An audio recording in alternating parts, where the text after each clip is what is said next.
وہ جو عبداللہ ابن سبا کا پیدا کردہ عظیم ترین فتنہ تھا، اسی کا ایک نتیجہ حضرت علی کی شہادت بھی ہے، لیکن وہ بات ذرا تفصیل سے سمجھ بھی ہوگی۔ اور اس کے لیے میں ممنون احسان ہوں، حال ہی میں ایک کتاب چھپی ہے، ڈاکٹر سید رضوان علی ندوی، وہ محقق ہیں تاریخ کے، انہوں نے بڑی تاریخی تحقیق کے بعد جو باتیں بیان کی ہیں وہ میں آپ کے سامنے رکھ رہا ہوں۔ عرب میں جنوب مغرب کی کونے میں جہاں یہ یمن بھی آباد ہے، اس کے اوپر نجران ہے، اسی علاقے میں یمامہ کا علاقہ کہلاتا ہے۔ یہاں ایک قبیلہ آباد تھا، بنو تمیم۔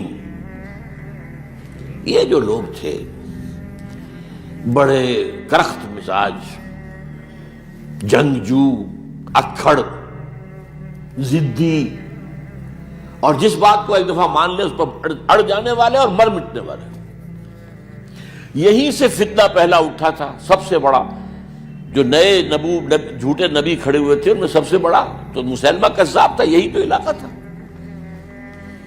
اور اس کے خلاف اس فتنے کی سرکوبی میں کتنے صحابہ، 1200 صحابہ ایک جنگ کے اندر شہید ہوئے، جن میں 500 جو ہیں وہ حفاظ تھے رضی اللہ تعالیٰ عنہ اجمعین۔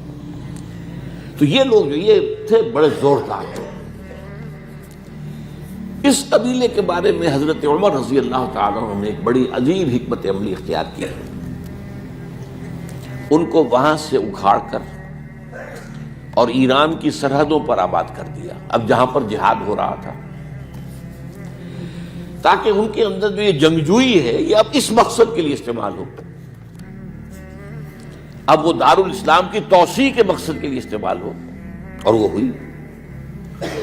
حضرت عمر نے 2 چھاؤنیاں بنائی تھیں رضی اللہ تعالیٰ، کوفہ اور بصرہ، کیونکہ ظاہر بات ہے کہ اب جو اسلام کا دائرہ پھیل رہا تھا اور اسلامی حکومت پھیل رہی تھی، اور زیادہ تر جو ہے مشرق کی طرف پھیل رہی تھی، ایران اور خراسان وغیرہ کی طرف، تو اب مدینے سے اس کا کنٹرول اتنا آسان نہیں تھا، فاصلہ تھا، تو چھاؤنیاں بنائیں تاکہ یہ اس سرحد کے اوپر یہ موجودہ مرکز رہے، یہاں فوجیں موجود رہیں، کہیں کوئی بغاوت ہو تو اس کو کچلنے کے لیے وہ قوت فوری طور پر دستیاب ہو سکے۔ یہ لوگ ہیں کہ جو عبداللہ ابن سبا کی فتنے سے سب سے زیادہ متاثر ہوئے۔ ان کی مزاج میں وہ کجی تو تھی نا، حضرت عمر بھی ان کا جو ایک مضبوط کنٹرول تھا انہیں دبائے رکھا ہے، اور ان کا رخ جو ہے ایک دوسری طرف موڑ کر اس سے اسلام کو فائدہ پہنچایا۔ لیکن اس کے بعد جب فتنہ جو آیا یہ عبداللہ ابن سبا، تو سب سے بڑھ کر یہی لوگ اس کے ماننے والے، اور انہی میں سے وہ لوگ تھے جنہوں نے جانیں بھی دے دی ہیں، جنہیں حضرت علی نے زندہ جلایا ہے، اس لیے کہ وہ کہتے تھے کہ علی خدا ہے۔ اے علی تم خدا ہو، تم ہمیں آگ میں جلا رہے ہو، یہ تو تم ہمارا امتحان لے رہے ہو۔ وَلَنَبْلُوَنَّكُمْ بِشَيْءٍ مِّنَ الْخَوْفِ وَالْجُوعِ وَنَقْصٍ مِّنَ الْأَمْوَالِ وَالْأَنفُسِ وَالثَّمَرَاتِ، اب وہ اس آیت کو اپنے اوپر منطبق کر رہے ہیں۔ تو یہ جو کرخت لوگ تھے، انہوں نے در حقیقت جو ہے عبداللہ ابن سبا کے کردار میں سب سے بڑا رول پلے کیا، اور انہی کے ہاتھوں حضرت عثمان شہید ہوئے رضی اللہ تعالیٰ۔ اور اس کے بعد انہوں نے حضرت علی رضی اللہ تعالیٰ عنہ کو اپنے گھیرے میں لے لیا، کیونکہ انہی کی کثیر تعداد موجود تھی مدینے میں جب حضرت عثمان شہید ہوئے۔ اس کے بعد اب ظاہر بات ہے کہ کوئی نہ کوئی تو خلیفہ ہونا چاہیے تھا۔ حضرت طلحہ سے کہا گیا، انہوں نے معذرت کر لی، حضرت زبیر سے کہا گیا، انہوں نے معذرت کر لی۔ اب ظاہر بات ہے کہ حضرت علی آخر امت کو چھوڑا تو نہیں جا سکتا تھا بغیر امام کے، انہوں نے قبول کر لی، اگرچہ حضرت حسن روکتے رہے کہ ابا جان یہ ان لوگوں کی بیعت جو ہے آپ قبول نہ کیجیے۔ حضرت حسن تو ان میں سے ہیں جو حضرت عثمان کے دروازے پر کھڑے تھے پہرے دار کی حیثیت سے، حسن اور حسین رضی اللہ تعالیٰ عنہ، انہیں تو معلوم تھا فتنہ جو کون لوگ ہیں۔ اس کے بعد حضرت علی رضی اللہ تعالیٰ عنہ نے اسی حکمت سے، جس حکمت کے تحت حضرت عمر نے یہ چھاونیاں آباد کی تھی، دارالخلافہ بھی مدینے سے کوفہ منتقل کر دیا تاکہ پورے عالم اسلام کو کنٹرول کیا جا سکے اس مرکز کے ساتھ۔ اس کا نتیجہ یہ نکلا کہ اب گویا کہ حضرت علی کے گرد ان لوگوں کا گھیراؤ مکمل، کوفے میں یہی تو آباد تھے، کوفی یہی تو تھے، حضرت عمر نے انہیں لا کے یہاں آباد کیا تھا۔ جب حضرت علی نے کوفے کو اپنا دارالخلافہ قرار دیا تو گویا کہ ان کا پھر عمل دخل بہت بڑھ گیا. ایک طریقے سے یہ کہا جا سکتا ہے کہ انہوں نے اب حضرت علی رضی اللہ تعالیٰ عنہ کو اپنے محاصرے میں لے لیا. چنانچہ جنگ جمل کے موقع پر یہ ہوا ہے کہ صلح ہو گئی تھی. حضرت عائشہ رضی اللہ تعالیٰ عنہ کے جو نمائندے تھے اور ادھر سے حضرت علی، صلح ہو گئی تھی، طے ہو گیا تھا کہ ہاں قاتلین عثمان کو جو ہے ان کو سزا دی جائے گی، قصاص لیا جائے گا حضرت عثمان کی قتل کا.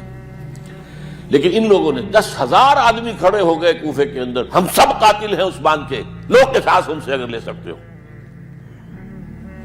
جس کے نتیجے میں اور انہوں نے جنگ شروع کر دی. اور جب جنگ شروع ہو جائے تو پھر اس کے بعد تو کوئی نہیں دیکھ سکتا کیوں شروع ہوئی، کیسے شروع ہوئی، کس نے شروع کی. اب تو یا مارو یا مرو، دو ہی باتیں ہوتی ہیں. 10,000 مسلمان ایک رات میں شہید ہوئے جنگ جمل.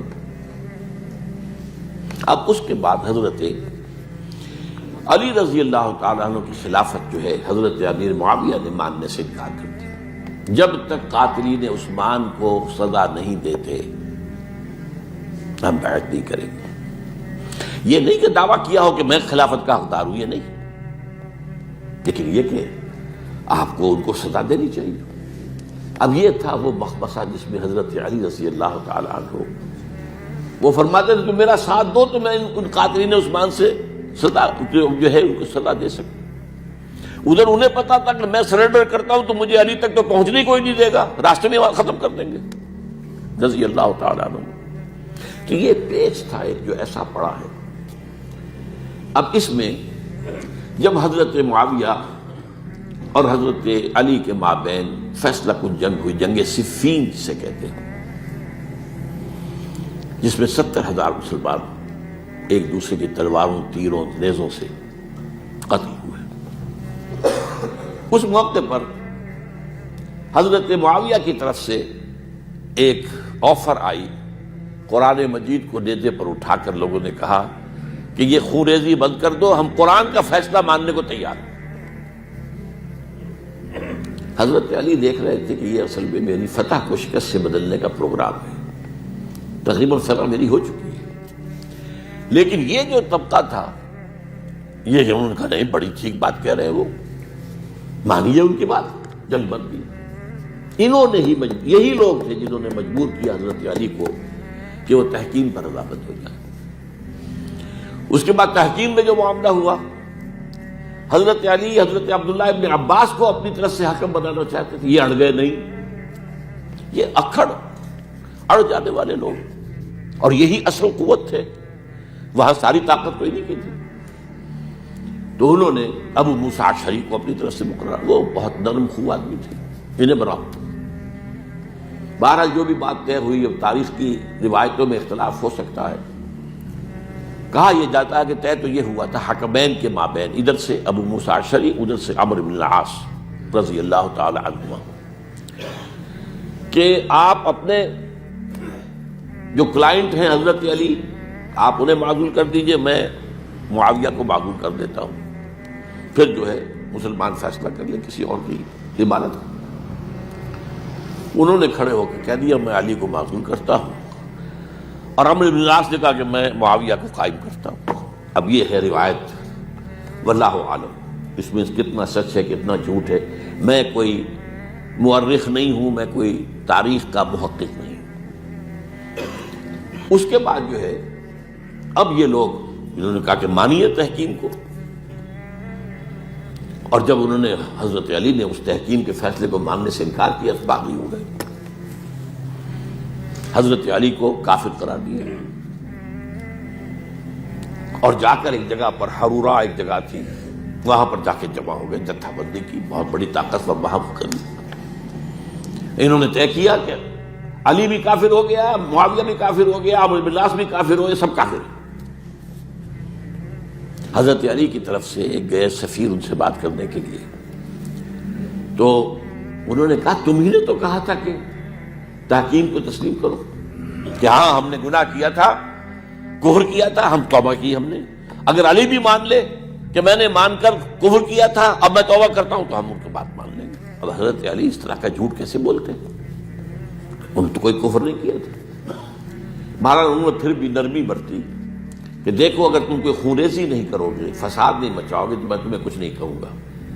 لیکن وہ اپنی ان شرارتوں سے بات نہیں آئے. تو پھر تیسری جو بڑی جنگ ہوئی ہے ان جنگوں میں، جنگ نہروان کہلاتی ہے، حضرت علی کی جنگ خوارج کے ساتھ، جس میں 4000 خارجی جو ہے وہ ختم ہوئے.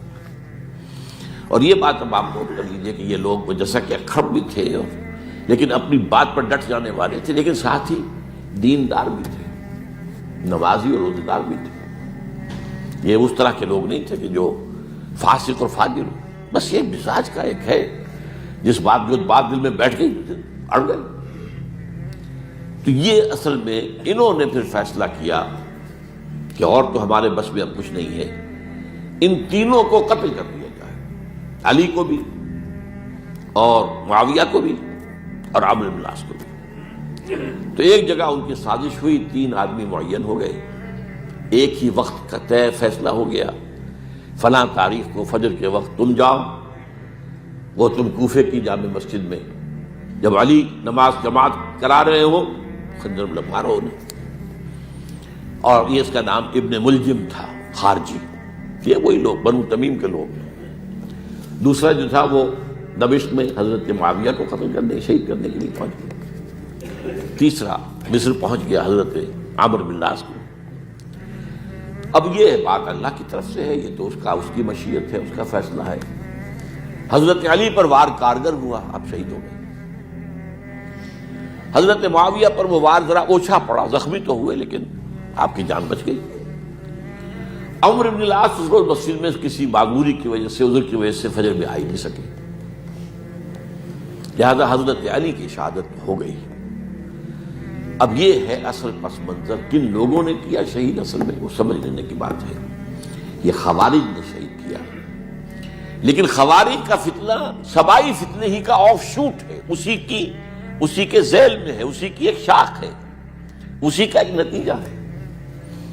یہ خوارج جو ہے بعد میں بھی ان کی مسلسل جو ہے وہ جنگیں رہی ہیں. بہرحال اس صورتحال کو یہ سمجھ لیجئے کہ یہ خلفائے ثلاثہ رضی اللہ تعالی عنہ، حضرت عمر شہید، عثمان شہید، علی شہید. عجیب بات ہے کہ تینوں کا نام عین سے شروع ہوتا ہے، عمر عین سے، عثمان عین سے، علی عین سے. تینوں شہید ہوئے ہیں. لیکن یہ کہ یہ ہے تاریخی پس منظر.